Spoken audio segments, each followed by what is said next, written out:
আমাদের প্রভু এক, এক নবীর উম্মত, জীবন বিধান এক, ওই শিবানী কোরআন।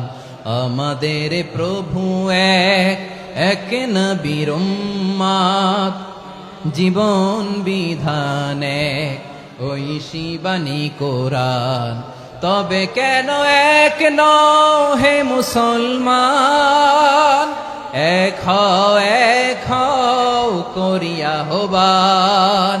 বাইতুল্লাহ এক, আওয়াজ করে বলো আমাদের বাইতুল্লাহ কয়টা? বাইতুল্লাহ এক, মদিনা শরীফ এক, উহুদ পাহাড় এক, বদরের মাঠে একটা তো জীবন আর মরণ যে একটাই, একসাথে মিলে মিশে একটাই প্রাণ। তবে কেন এক নও হে মুসলমান, এক হও করিয়া হবান।